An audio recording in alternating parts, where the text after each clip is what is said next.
Kathak dance में मुझे सबसे अच्छी स्टोरी लगती है, ये जो स्टोरी बयान करते हैं और एक्सप्रेशन से करते हैं।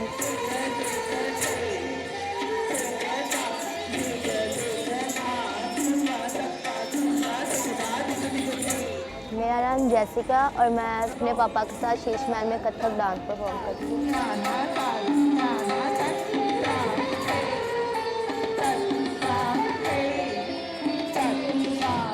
घर में पापा परफॉर्म करते थे, पापा सीखने जाते थे, पापा को देखती थी और मुझे पापा को देख देख के शौक़ पड़ा ये कथक डांस सीखने का। फिर मैंने पापा को कहा और पापा ने मुझे सिखाया।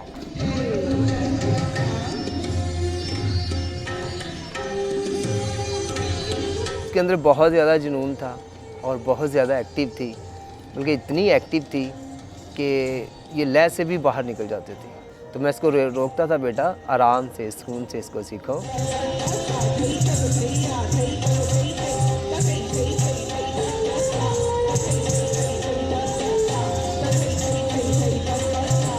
भाई की शादी थी तो उसने खुद से किया, देखा जब जाकर तो ये बहुत अच्छा कर रही थी। तो उस वक्त मैंने इसको रोका। मैं कहा बेटा डांस हमारे मुल्क के अंदर डांस को अच्छा नहीं समझा जाता, तो तुम मत करो।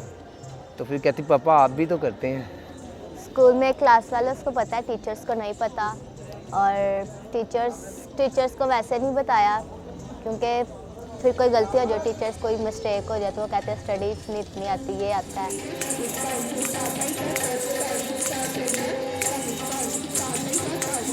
मैं सोचता हूँ कि जो मैं नहीं कर सका, मेरी बेटी के अंदर टैलेंट है, वो ये कर सके।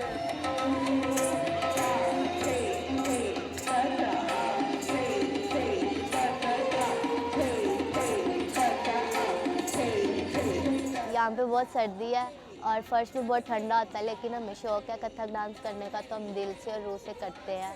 तो भूल जाते हैं कि सर्दी है, कि यहाँ लोग बैठे हैं, तो लेकिन करते हैं।